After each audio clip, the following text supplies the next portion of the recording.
আমি লিখিব চিঠি দিব তোমায়, পাখি পৌঁছে দিও রোজায়।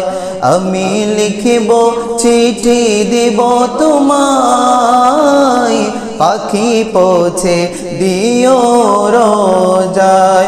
আমি থাকিব বসে আশায়, চিঠির উত্তর আসবে আমার গায়। আমি থাকিব বসে আশায়, চিঠির উত্তর আসবে আমার গায়। আমি লিখিব চিঠি দিব তোমায়, পাখি পৌঁছে দিও রোজায়। আমি লিখিব চিঠি দিব তোমায়, পাখি পৌঁছে দিও। কবে আসিবে মদিনার পয়গাম, গায়ে বাঁধব হাজিদের এহরাম। কবে আসিবে মদিনার পয়গাম, গায়ে বাঁধব হাজিদের এহরাম। আমি ঘুরিব মদিনার চারিপাশ, আমি ঘুরিব মদিনার চারিপাশ। চোখে দেখব সবজে গুম্বাদ। আমি লিখিব চিঠি দিব তোমায়, পাখি পৌঁছে দিও রোজায়। আমি থাকিব বসে আশায়, চিঠির উত্তর আসবে আমার গায়। আমি লিখিব চিঠি দিব তোমায়, পাখি পৌঁছে দিও। চিঠির উত্তর যদি গোনা পায়, জীবনে মরণ সবই যে বৃথায়। চিঠির উত্তর যদি গোনা পায়, জীবনে মরণ সবই যে বৃথায়। যে প্রেমের চাদর ওয়াসি করো নিরে গায়, যে প্রেমের চাদর ওয়াসি করো নিরে গায়। সে প্রেমে নসিব করো গো আমায়।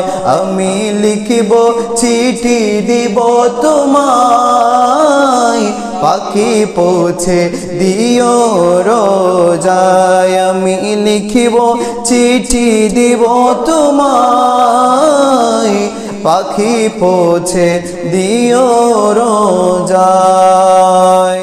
মাস সম্পর্কে গৌসে পাক শাহিন শাহে বাগদাদ, পীরানে পীর দস্তগীর মাহবুবে সুবহানি, কুতুবে রব্বানি, ফিরে লাসানি, শাহবাজে यज़दानी आशिक लासानी फिर मीर मुहिद्दीन अब्दुल कादिर जिलानी রাদিয়াল্লাহু তাআলা উনি ওনার কিতাব বুনিয়াতুত তালিবিন নামক কিতাবের মধ্যে উনি এই বর্ণনাটা এনেছেন।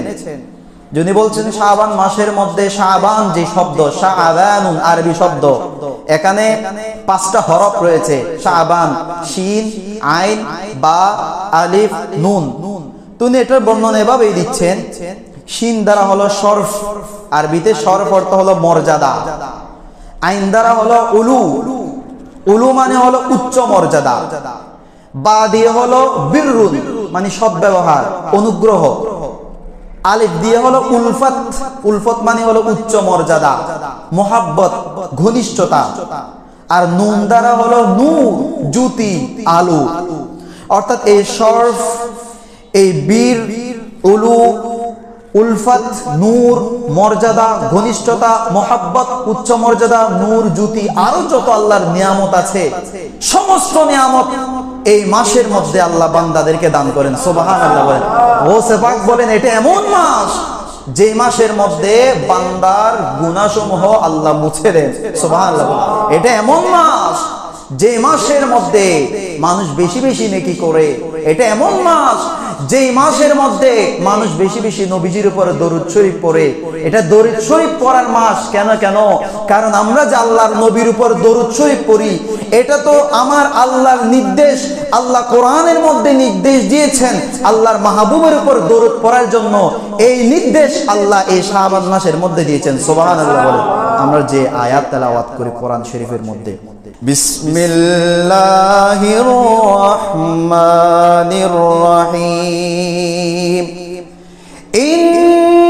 ইন্নাল্লাহা ওয়া মালাইকাতাহু ইউসাল্লুনা আলান নবী ইয়া আইয়ুহাল্লাযীনা আমানু সাল্লু আলাইহি ওয়া সাল্লিমু তাসলিমা। সাল্লাল্লাহু আলা সাইয়্যিদিনা মুহাম্মদ। এই যে দরুদে পাক দেখেন, আমি যখন দরুদের আয়াতটা পড়লাম, আমি এখানে কাউকে বলি না আপনারা দরুদ পড়েন, আমি এটা বলি না, আয়াতটা তেলাওয়াত করেছি। তেলাওয়াত করার সাথে সাথে মুখ দিয়ে দরুদে পাক বের হয়ে গেছে। আলহামদুলিল্লাহ। দেখেন, এটাই হচ্ছে আল্লাহর নির্দেশ যে আমি ইন্নাল্লাহা ওয়া মালাইকাতাহু ইউসাল্লুনা আলান নবী, আমি আল্লাহ আমার ফেরেশতাদের নিয়ে দরুদ পাঠ করি, তোমরাও মুমিনরা দরুদ পাঠ করো। এই আয়াতটা আমি পড়েছি, কিন্তু কাউকে দরুদ পড়তে বলি নাই, কিন্তু আপনারা দরুদ পড়েছেন। অর্থাৎ এটার সাথে এমন ভাবে সম্পর্কিত হয়ে গেছে, কিয়ামত পর্যন্ত যত আল্লাহর বান্দা আসবে, যত উম্মতে মুসলিম আসবে, এই আয়াতের মাধ্যমে প্রত্যেকের উপরে দরুদ পাঠ করা আমার আল্লাহ আবশ্যক করে দিয়েছেন। সুবহানাল্লাহ বলেন। এই আয়াত নাজিল করেছেন আমার আল্লাহ শাবান মাসের মধ্যে। সুবহানাল্লাহ বলেন। দেখেন এই শাবান মাসের কেমন মর্যাদা, এটাও বুনিয়াতুত তালিবিনের মধ্যে আসছে। আবু হুরায়রা রাদিয়াল্লাহু তাআলা আনহুর রিওয়ায়াত, তিনি বলছেন, ক্বালা নবী সাল্লাল্লাহু আলাইহি ওয়াসাল্লাম, শাবানু শাহরি ওয়া রাজাবু শাহরুল্লাহ ওয়া রমাদানু শাহরু উম্মতি। আমার নবীজি বলছেন, শাবানু শাহরি উম্মত, এই শাবানটা আমি নবীর মাস। সুবহানাল্লাহ বলেন। নবীজি বলেন, ওয়া রাজাবু শাহরুল্লাহ, উম্মত শাবান হচ্ছে আমি নবীর মাস, ওয়া রাজাবু শাহরুল্লাহ, আর রজব মাস হলো আমার আল্লাহর মাস, ওয়া রমাদানু শাহরু উম্মতি, আর রমজান মাস হলো আমার উম্মতের মাস। নবীজি আর বলছেন, শাবানু হুয়াল মুকাফফিরু, উম্মত জেনে রাখো এই শাবানটা সাধারণ কোনো মাস নয়। শাবানু হুয়াল মুকাফফিরু, একজন মানুষের যত গুনাহ থাকে, এই শাবান একজন মানুষের সমস্ত গুনাহ মোচন করে দেয়। সুবহানাল্লাহ। ওয়া রমাদানু হুয়াল মুতাহহিরু, শাবান অতিক্রম করার পরে যখন রমজান মাস আসে, এখন তো তার কোনো গুনাহ নাই, এই রমজান মাস তাকে ধুয়ে মুছে একেবারে পবিত্র করে দেয়। দেখেন শাবান, নবীজি বলছেন শাবান হুয়াল মুকাফফি, এই শাবান মাসটা হলো পাপ মোচনকারী। এই শাবান মাসের মধ্যে আমার আল্লাহ বান্দার গুনাহ মাফ করে দেয়। এবং রমজান মাস যখন আসে, গুনাহ মাফ করার পর আপনাদেরকে মুহররম মাসের মধ্যে একটা কথা বলেছিলাম যে কোন ময়লা যখন পরিষ্কার করব, পরিষ্কার করার পরে এখানেও তাও কিছু ময়লার কিছু ঘ্রাণ থেকে যায়, এখানে কিছু এর প্রভাব থেকে যায়। নবী বলছেন শাবান মাসের মধ্যে মাফ করে দেওয়া হয়, আর রমজান মাসের মধ্যে একেবারে ধুয়ে মুছে পরিষ্কার করে দেওয়া হয়। অর্থাৎ রমজান যখন বান্দা অতিক্রম করে, তখন তার আর কোনো গুনাহ অবশিষ্ট থাকে না। সুবহানাল্লাহ বলেন। এটা আমাদের নিজেদের জন্য নয়, এটা আমাদের নিজেদের কাবিলিয়ত নয়, এই নিয়ামত আমরা পেয়েছি আল্লাহর মাহবুব সরকারে দো আলম সাল্লাল্লাহু আলাইহি ওয়াসাল্লামের বদৌলতে। সুবহানাল্লাহ বলেন। দেখেন আরেকখানা হাদিসে মুবারাকা, এটাও সেম বুনিয়াতুত তালিবিন নামক কিতাবের মধ্যে আসছে। নবীজি সাল্লাল্লাহু আলাইহি ওয়াসাল্লাম বলছেন, ওয়া ফাদলু শাবানা আলা সাইরিশ শুহুর কাফাদলি আলা সাইরিল আম্বিয়া। আল্লাহর দেওয়া মাস হচ্ছে 12টা, মুহররম থেকে জিলহজ পর্যন্ত মাস হচ্ছে 12টা। এই 12 মাসের মধ্যে শাবান মাসের মর্যাদা কেমন জানো? আদম আলাইহিস সালাম থেকে শুরু করে ঈসা রুহুল্লাহ পর্যন্ত লক্ষের উপরে নবী রাসূল আল্লাহ প্রেরণ করেছেন। সমস্ত নবী রাসূলের উপরে আমি নবীর মর্যাদা যেমন 12 মাসের মধ্যে শাবান মাসের মর্যাদা তেমন। সুবহানাল্লাহ বলেন। তো এই মাসের মধ্যে আমার নবীজি কি করতেন, এই মাসের মধ্যে আমার নবীজির আমল কি ছিল? দেখেন এই বর্ণনাটা এসেছে সুনানে কুবরা, নাসাই, ইমাম নাসাই সুনানে কুবরার মধ্যে নোট করেছেন 3 নম্বর খণ্ড। ওসামা ইবনে যায়েদ রাদিয়াল্লাহু তাআলা আনহুর বর্ণনা, তিনি বলছেন কুলতু ইয়া রাসূলুল্লাহ লাম আরাকা তাসুমু মিন শাহরি মিনাশ শুহুর মা তাসুমু মিন শাবান। ইয়া রাসূলুল্লাহ, আমি আপনাকে শাবান মাসের মধ্যে এত বেশি রোজা রাখতে দেখি, অন্য মাসের মধ্যে তেমন রোজা রাখতে দেখি না। রমজানের রোজা তো আমাদের উপরে ফরজ, এটা তো রাখতেই হবে। রমজান ছাড়া ইয়া রাসূলুল্লাহ অন্যান্য মাসের মধ্যে তো এত রোজা রাখতে দেখি না, আপনি শাবান মাসের মধ্যে এত রোজা রাখেন কেন? এটার হিকমতটা কি, এটার কারণটা কি ইয়া রাসূলুল্লাহ আমাদেরকে একটু বলে দেন।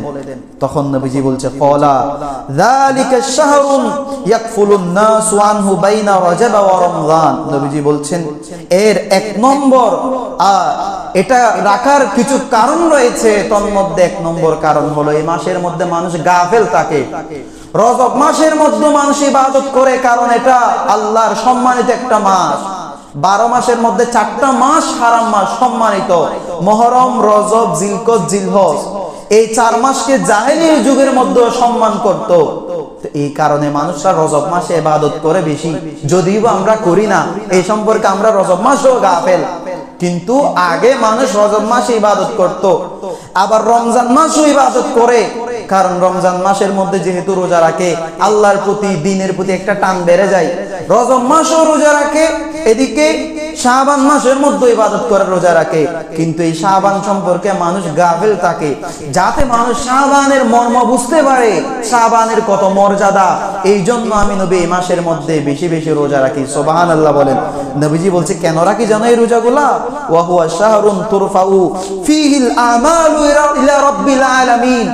আমরা দুনিয়ার মধ্যে ভালো কাজ করি, আমরা খারাপ কাজ করি, আমরা যাই কিছুই করি না কেন, এই পাশে ফেরেশতাও লিখতেছে, এই পাশের ফেরেশতাও লিখতেছে। তো তারা তো সারাক্ষণ লিখছে, মিনিটে মিনিটে লিখছে, সেকেন্ডে সেকেন্ডে লিখছে। সারা বছর লেখার পরে যখন এই আমল নামাগুলা যে খাতার মধ্যে তারা লিখে, এই আমল নামা এই শাবান মাসের মধ্যে আল্লাহর কাছে পেশ করা হয়। সুবহানাল্লাহ বলেন।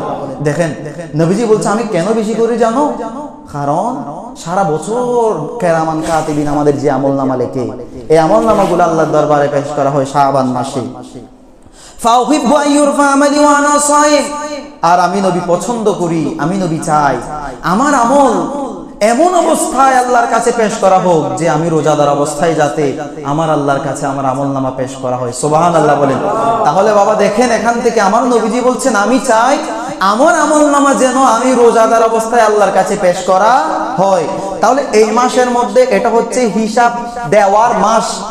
কেরামান কাতিবিন এই মাসের মধ্যে আল্লাহকে হিসাব দিবে। আমরা এখন মনে করছি আমরা যা কিছু করছি আমরা ছাড়া আর কেউ দেখতে পাচ্ছে না, কিন্তু আমাদের কাজগুলা আল্লাহর কাছে কিন্তু ফেরেশতারা গিয়ে এক একজন হিসাব দিয়ে আসবে। এখন এই শাবান মাসের মধ্যে যদি আমরা ইবাদত না করে যদি আমরা গাফেল থাকি, তাহলে তাও আল্লাহর কাছে কবরে চলে যাচ্ছে। আমরা যদি ইবাদত করি তাহলে তখন বলবে যে আল্লাহ আমি অমুক বান্দার কাছ থেকে এমন অবস্থায় এসেছি সে রোজাদার, আমি এমন অবস্থায় এসেছি সে তাহাজ্জুদের নামাজ পড়ছে, আমি এমন অবস্থায় এসেছি সে আল্লাহর ইবাদত করছে। তাহলে এই জন্য এই মাসের মধ্যে বেশি বেশি ইবাদত করতে হবে। আল্লাহ আমাদেরকে আল্লাহর ইবাদতের মধ্যে বেশি বেশি সময় ব্যয় করার তৌফিক দান করুন, আমিন। আরেকখানা হাদিস শরীফ দেখেন, এটা আম্মাজান আয়েশা সিদ্দিকা রাদিয়াল্লাহু তাআলা আনহা বর্ণনা। তিনি বলছেন ক্বালা লাম ইয়াকুন রাসূলুল্লাহ সাল্লাল্লাহু আলাইহি ওয়াসাল্লাম ফি শাহরিন আকসারা সিয়ামান মিনহু ফি শাবান। আল্লাহর নবী সাল্লাল্লাহু আলাইহি ওয়াসাল্লাম শাবান মাসের মধ্যে এত বেশি রোজা রাখতেন, অন্যান্য কোন মাসের মধ্যে এরকম রোজা রাখতেন না। তিনি কারণ বর্ণনা করছেন কি কারণে। এর আগে তো একটা কারণ আল্লাহর নবী নিজে বর্ণনা করেছেন যে মানুষের আমল আল্লাহর দরবারে পেশ করা হয়, এই জন্য আমি রোজা রাখি। আরেকটা দেখেন, আম্মাজান আয়েশা বলছে আমার নবীজি এই কারণে বেশি বেশি রোজা রাখতেন লিআন্নাহু তুনসাহু ফিহি আরওয়াহুল আহইয়া ফিল আমওয়াত, যে এই মাসের মধ্যে সমস্ত সৃষ্টি জগতের মধ্যে যত সৃষ্টি জীব মারা যাবে, এই শাবান মাস থেকে আগামী শাবান মাস পর্যন্ত এই 1 বছরের মধ্যে যত মানুষ মারা যাবে, সমস্ত মানুষের তালিকা আজরাইল আলাইহিস সালামের হাতে তুলে দেওয়া হয়। সুবহানাল্লাহ বলেন। দেখেন, এরপর মা আয়েশা বলছেন, হাত্তা আন্না রাজুলা ইয়াতাজাওয়াজু ওয়া কাদ ওয়াকা ইসমুহু ফিমা ইয়ামুত। কি অবস্থা জানো? ওই সময় একজন মানুষের মৃত্যুর ফয়সালা হয়ে গিয়েছে, তার হায়াতের বাজেট শেষ, তার নাম আজরাইল আলাইহিস সালামের খাতার মধ্যে এন্ট্রি হয়ে গেছে, কিন্তু এরপরও ওই ব্যক্তিটা বিয়ে করে, সে সংসার করে, কারণ সে তো জানে না তার মৃত্যু হবে।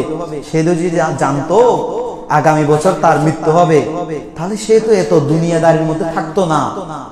মা আয়েশা বলছেন, সে তার লিস্টে যদিও বা আজরাইলের হাতে চলে গিয়েছে, এরপরও সে বিয়ে করে, কারণ সে জানে না যে তার নাম কোথায় মালাকুল মউতের হাতের মধ্যে চলে গিয়েছে। ওয়াইন্নার রাজুলা লা ইয়াহুজ্জা ওয়া কাদ ওয়াকা ইসমুহু ফিমা ইয়ামুত। তার নামের লিস্টই, তার নাম মালাকুল মউতের হাতে গিয়েছে, কিন্তু সেই দিকে হজ করছে, সে হজের প্রস্তুতি নিচ্ছে, সে মনে করছে আমি আগামী বছর হজ করব, আমি রেজিস্ট্রেশন করে নিচ্ছি।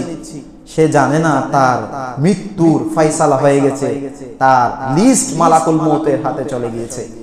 তাহলে দেখেন, এটা এমন মাস, এই শাবান মাস, এই মাসের মধ্যে বিশেষত যে লাইলাতুল নিসফি মিন শাবান আমাদের সামনে আগত, অর্থাৎ লাইলাতুল বারাত অথবা শবে বরাত আমরা যেটাকে বলি, এই রাতেই ফয়সালা হয়ে যাবে কে আগামী বছর মারা যাবে, আগামী বছর কার বিয়ে হবে, তার কার সন্তান হবে, সবকিছু বন্টন করা দেয়া হবে এই রাতের মধ্যে। এই জন্য আমরা তো জানি না আমাদের মৃত্যু কখন হবে, আমরা তো জানি না হয়তো আমাদের লিস্টেও মালাকুল মউতের হাতের মধ্যে চলে যেতে হবে।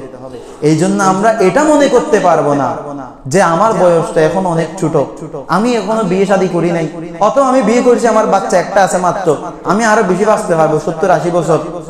আমার সৌভাগ্য হলে আমি আমাদের কিছুদিন আগে আমাদের যে দাদি জান মারা গেছেন, ওনার মতো 130 বছর হায়াত পাবো। আমাদের তো এটা তো আমাদের এই ধরনের যে গ্যারান্টিটা তো আমাদের নাই। সেই জন্য এই শাবান মাসের সবচেয়ে বড় শিক্ষা কি? এই শাবান মাসের সবচেয়ে বড় শিক্ষা হলো আমাদের মনে রাখতে হবে যে হাই, আমার নামটাও কি মালাকুল মউতের হাতে গিয়েছে। এই জন্য মালাকুল মউত যে কোনো মুহূর্তে আসতে পারে, এই জন্য আমাদেরকে মৃত্যুর প্রস্তুতি রাখতে হবে। এই ধরনের চিন্তা আমাদের মাথায় সব সময় রাখার তৌফিক আল্লাহ আমাদেরকে দান করুন, আমিন।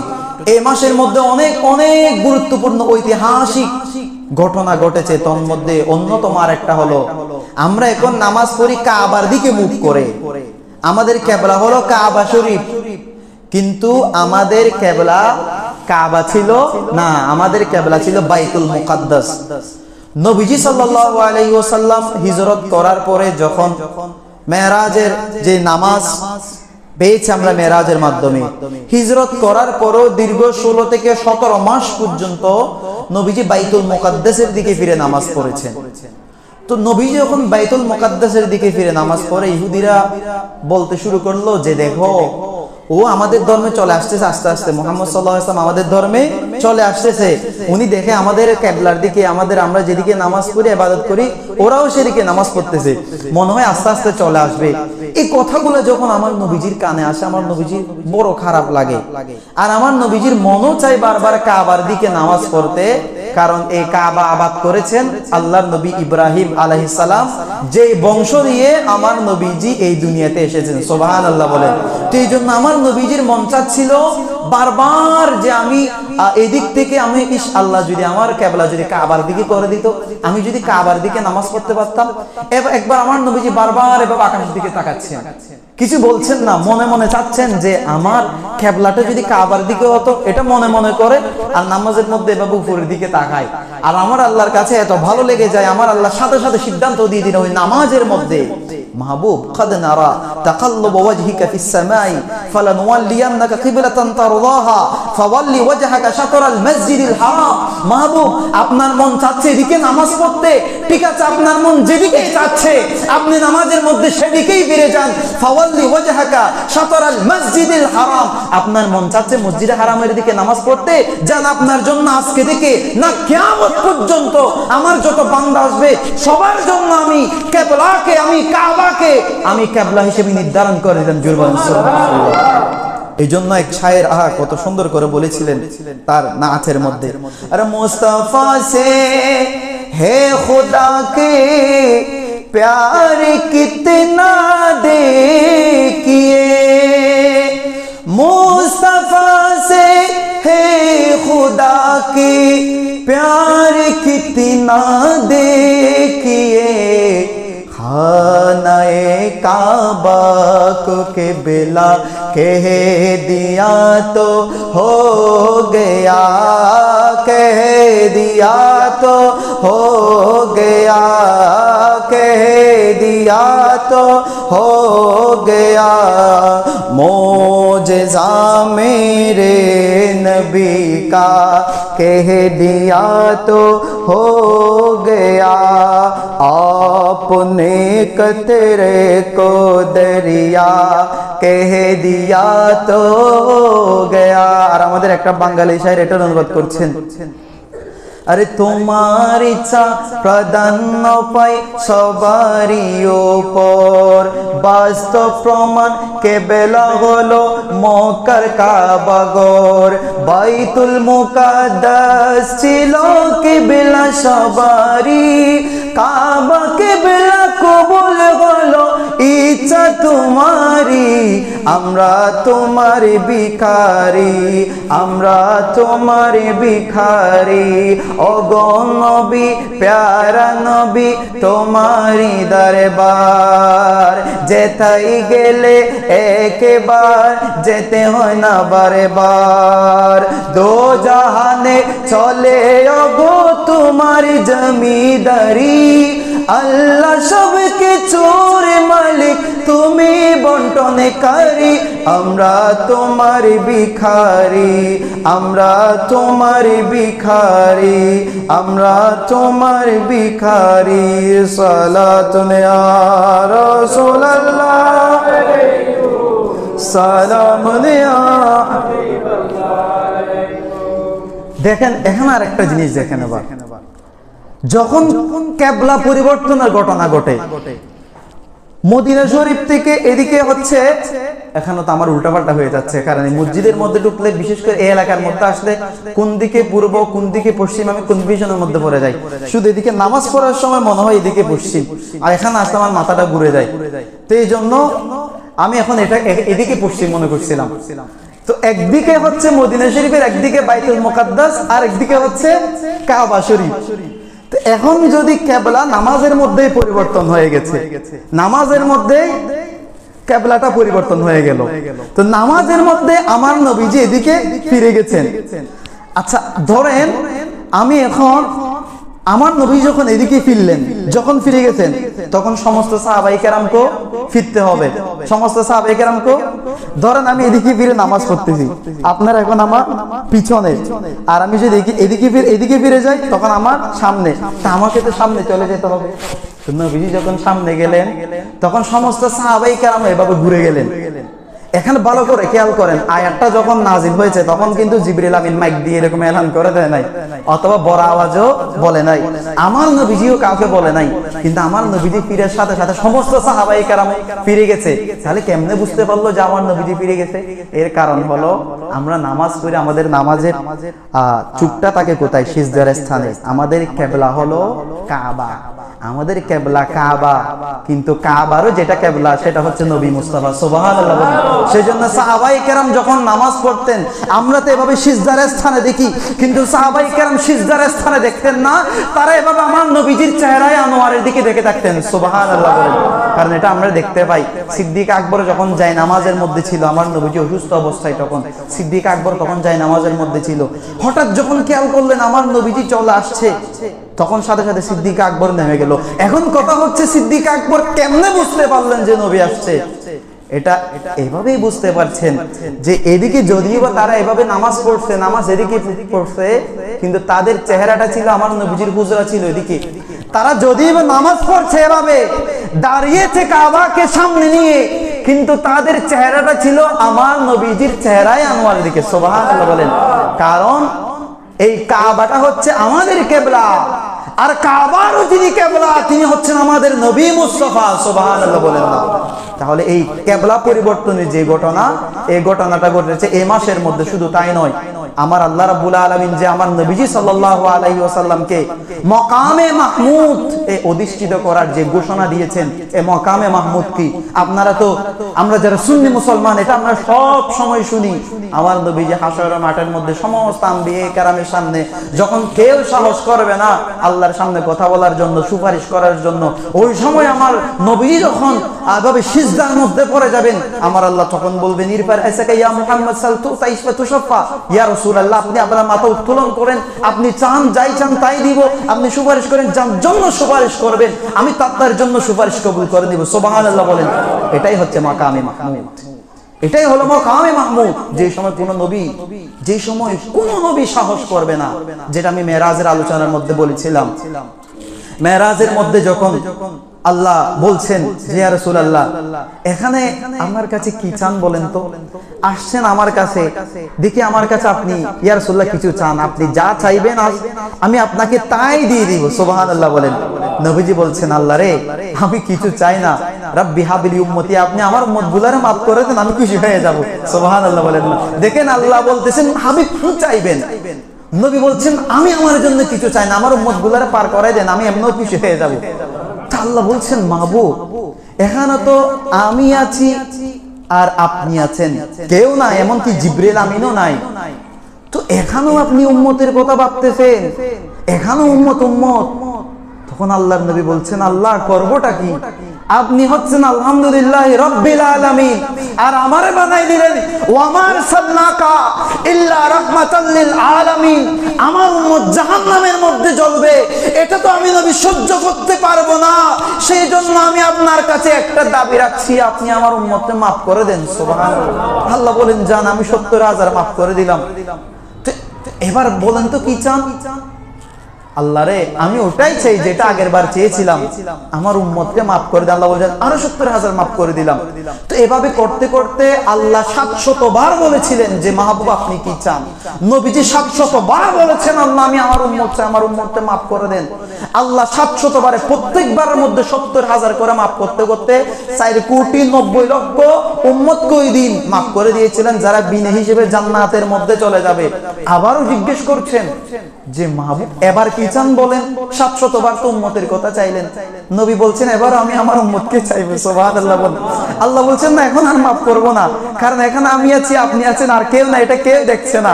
কিন্তু হাশরের মাঠের মধ্যে যখন আমার সমস্ত সৃষ্টিকুল থাকবে, সবার সামনে আপনি আমার কাছে সুপারিশ করতে থাকবেন, আর আমি এক একজনকে maaf করে করে আপনার উম্মতকে আমি জান্নাতে পাঠাইতে থাকবো। সুবহানাল্লাহ বলেন। এটাই হচ্ছে মাকামে মাহমুদ। আমার নবীজি সুপারিশ করবেন, আমার আল্লাহ maaf করতে থাকবেন, আমার নবীজি সুপারিশ করতে থাকবেন, আমার আল্লাহ maaf করতে থাকবেন। শাফাআতি লিআহলিল কাবায়ের। উম্মত ভয় পাইও না, আমার শাফাত কাদের জন্য জানো? যারা কবিরা গুনাহ করে করে দুনিয়ার মধ্যে বুঝে নাই, বুঝতে পারে নাই, বড় বড় গুনাহ করেছিল আর কি, সে তো আমার উম্মত, আমারে কষ্ট দেয় নাই, তার জন্য আমি নবীর সুপারিশ করব। সুবহানাল্লাহ বলেন। শাফাআতি লিআহলিল কাবায়ের, কবিরা গুনাহগারী যারা আছে তাদের জন্য আমার সুপারিশ।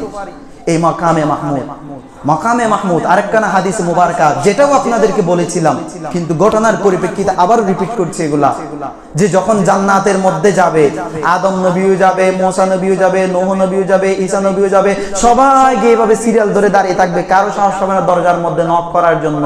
কিন্তু আমার নবীজি যখন যাবেন, যাওয়ার সাথে সাথে নক করবেন, এবং নক করার সাথে সাথে ভিতর থেকে ফেরেশতা জিজ্ঞেস করে, কে আপনি? যখন বলবেন আমি মুহাম্মদ সাল্লাল্লাহু আলাইহি ওয়াসাল্লাম, সাথে সাথে ভিতর থেকে আওয়াজ আসবে, ইয়া রাসূলুল্লাহ খুদা কি কসম, আল্লাহ আমাকে অর্ডার দিয়েছেন, আল্লাহ আমাকে নির্দেশ দিয়েছেন, আপনি ছাড়া যদি অন্য লক্ষ নবী রাসূল 100ও যদি আসে তাও যাতে আমি দরজা খুলে না দিই, কারণ আল্লাহ আমাকে বলেছেন আজকে সর্বপ্রথম জান্নাতে আপনি নবী প্রবেশ করবেন। সুবহানাল্লাহ। ওই দিন সমস্ত আম্বিয়া কেরাম দাঁড়িয়ে থাকবেন, কেউ সাহস করবে না দরজার মধ্যে নক করার জন্য। আমার নবীজি নক করার সাথে সাথে ফেরেশতা বলবেন, ইয়া রাসূলুল্লাহ আসেন, স্বাগতম, আপনার জন্য তো আমরা সবাই দাঁড়িয়ে আছি। সুবহানাল্লাহ বলেন। এটাই হলো মাকামে মাহমুদ। যখন সমস্ত আম্বিয়ায়ে কেরামের আগে আমার নবীজি প্রবেশ করবেন, আমার নবীজি জান্নাতে ঢুকবেন, তারপর আম্বিয়ায়ে কেরাম ঢুকবেন, তারপর আমার নবীজির উম্মতটা ঢুকবেন, আমার নবীজির উম্মত ঢুকার পরে তারপর বাকি অন্যান্য সমস্ত উম্মতটা জান্নাতের মধ্যে ঢুকবেন। সুবহানাল্লাহ বলেন। দেখেন এই ফজিলত, এটা আমাদের কারণে নয়, এটা আমাদের নিজস্ব কোনো কোয়ালিটি নয়, এটা আমার নবীজির কারণে। আর শুধু আমরা না, আমরা নিয়ামত পেয়েছি এমন নয়। আবু জাহাল বলতেছেন মক্কার মধ্যে কাবা শরীফে গিয়ে, আয় আল্লাহ, আপনার এই নবী যদি সত্য হয়ে থাকে আমাকে আপনি পাথর মেরে মেরে ফেলেন। আল্লাহ বলছে তুই যত বড় কাফের হোক আমি তোর মারবো না। কেন? ওমা খান আল্লাহু লিউআযিবু ওয়া আনতা ফীহিম। এটা তোর ব্যক্তিত্বের কারণে নয়। আমি এখন চাইলে তোর মারতে পারি কিন্তু মারবো না। কেন? কারণ আমার রহমতুল লিল আলামিন নবী জমিনের মধ্যে আছে, আর আমার রহমতুল লিল আলামিন নবী যখন জমিনের মধ্যে থাকবে, এটা আমি আল্লাহর শান নয় যে আমি ধ্বংস করে দিব। কারণ কেন? আমার নবী তো প্রত্যেকের জন্য রহমত, যারা মানে তাদের জন্য রহমত, যারা মানে না তাদের জন্য রহমত। সুবহানাল্লাহ বলেন। এটাই হলো মাকামে মাহমুদ। এই মাকামে মাহমুদ যা আল্লাহ আমার নবীজিকে দিবেন, এই মাকামে মাহমুদ দেওয়ার প্রতিশ্রুতি আমার আল্লাহ দিয়েছেন আমার নবীজিকে। এই আয়াত, যে আয়াতের মধ্যে আল্লাহ বলছে আতা আইয়াবা আতাকা রাব্বুকা মাকামান মাহমুদা, এই মাকামে মাহমুদ দেওয়ার যে ওয়াদা আল্লাহ দিয়েছেন, এটা আমার আল্লাহ কিয়ামতের মধ্যে দিবেন। এবং এই আয়াতটা নাজিল করেছেন এই শাবান মাসের মধ্যে। সুবহানাল্লাহ বলেন। এই শাবান মাসের মধ্যে অনেক বড় বড় মনীষী, মহামনীষীর জন্ম হয়েছে, অনেক বড় বড় আল্লাহর ওলিদের, অনেক বড় বড় ইমামদের জন্ম এবং ওয়াফাত শরীফ এই মাসের মধ্যে হয়েছে। বিশেষত ইমাম হাসান রাদিয়াল্লাহু তাআলা আনহুর জন্ম এই মাসের মধ্যে, যেটা চলে গেছে। এবং এই মাসের মধ্যে আমরা পৃথিবীর সংখ্যাগরিষ্ঠ মুসলমান যার অনুসারী ইমাম আজম ইমাম আবু হানিফা রহমতুল্লাহ আলাইহি, ওনার জন্ম এবং ওনার মৃত্যু উভয়টাই এই মাসের মধ্যে হয়েছে। সুবহানাল্লাহ বলেন। ওনার ব্যাপারে শুধুমাত্র আমি একটা হাদিস শরীফ বলে শেষ করে দিচ্ছি। ওনার ব্যাপারে মুসনাদ আহমদের মধ্যে আসছে, নবীজি বলছেন লাউ কানাল ইলমু বিসুরাইয়া, ইলম যদি সুরাইয়া নামক একটা তারকার মধ্যেও যদি থাকে, একটা তারকার মধ্যেও যদি ওই ইলম লুকায়িত থাকে, লাতানাওয়ালহু নাসুম মিন আবনাই ফারিস, ফারসের একজন মানুষ, একজন ওই ইলম গিয়ে ওখান থেকে নিয়ে আসবে। সুবহানাল্লাহ বলেন। আর সমস্ত মুহাদ্দিসিন কেরাম, অধিকাংশ মুহাদ্দিসিন কেরাম এখানে একমত যে এখানে নবীজি যার কথা বলেছেন তিনি হলেন ইমামে আজম আবু হানিফা। সুবহানাল্লাহ বলেন। ওনার ব্যাপার ইনশাআল্লাহ ভবিষ্যতে কখনো সুযোগ পেলে ওনার পর এক্সট্রা ভাবে আলাদা একটা জুমা নিব, ওনার শান-মান নিয়ে। যেহেতু উনি আমাদের ইমাম, আমাদেরকে ডাকা হবে ওনার নাম ধরে, আমাদেরকে ডাকা হবে। আমরা কত ভাগ্যবান দেখেন, আল্লাহ বলছেন আমি প্রত্যেককে কিয়ামতের মাঠে এমনি নাম ধরে রাখবো না, এ আব্দুল্লাহ, এ রহিম, এ করিম, এ মাহাদি, এভাবে ডাকবো না। আমি ডাকবো কিভাবে জানো? আই হানাফিও তোমরা কোথায় এদিকে আসো। সুবহানাল্লাহ বলেন। আই শাফিও, আই মালিকি, আই হাম্বলি, আই কাদরি, আই চিশতি, আই নকশবন্দি, এভাবে ডাকবো। আর আমরা কিন্তু ইমাম সারা নয়, সুতরাং যারা ইমাম সারা তারা এক পাশে করে থাকবে, আর আমরা ইমামের সাথে সাথে আমরাও চলে যাবো ইনশাআল্লাহ। এই জন্য আল্লাহ আমাদেরকে ইমাম আজম আবু হানিফা রাহমাতুল্লাহ আলাইহি এবং অন্যান্য আরো আমরা যে তরিকত আছি সমস্ত ইমামদের যথাযথ অনুসরণ করার তৌফিক আল্লাহ আমাদেরকে দান করুন, আমিন।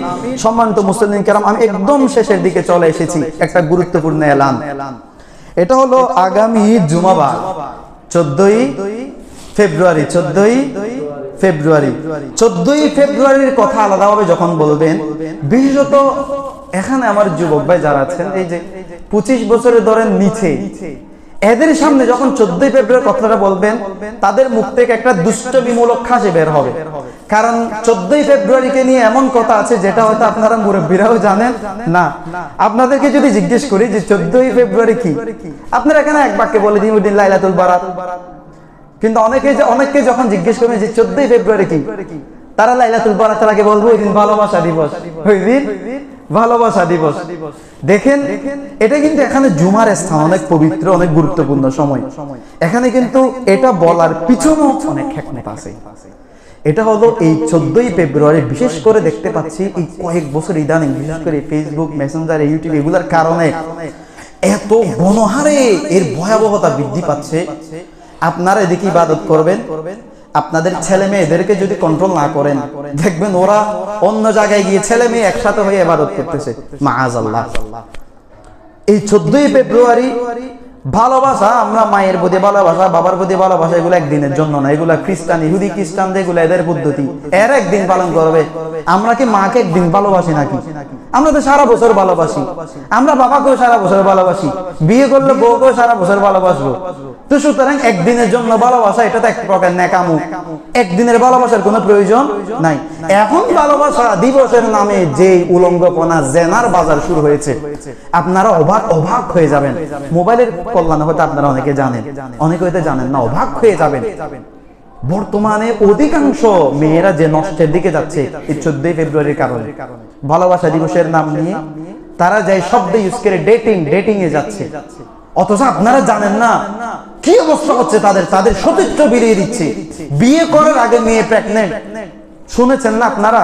বাস্তব কথা, এগুলো হলো বাস্তব কথা। বিয়ের আগে মেয়ে প্রেগনেন্ট কেমনে হইলো? যে তার সাথে একটা ছেলের রিলেশন ছিল। তো বাবা, এগুলো এখানে বলার একটাই কারণ, আপনাদেরও আছে মেয়ে, আপনাদের ঘরের মধ্যে মেয়ে আছে, উপযুক্ত মেয়ে আছে, আপনাদের সতর্ক থাকতে হবে। 14 তারিখ আল্লাহর রহমত, এবারে তাও জুমাবারও পড়ছে, লাইলাতুল বরাতও পড়ছে। তাও হতে পারে কোনো অঘটন, কোন সময় ঘটনা বুঝে যায় না। শয়তানের কবল থেকে তো কেউ মুক্ত নয়।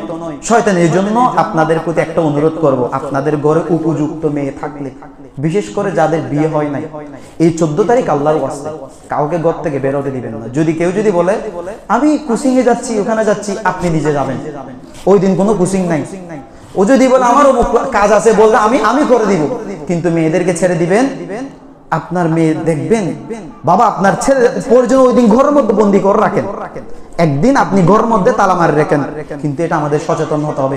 এভাবে যদি আমরা আমাদের ছেলে মেয়েদেরকে ধরে না রাখি, আমাদের ভবিষ্যৎ প্রজন্ম আরো অনেক বড় বড় বিপদের সম্মুখীন হবে।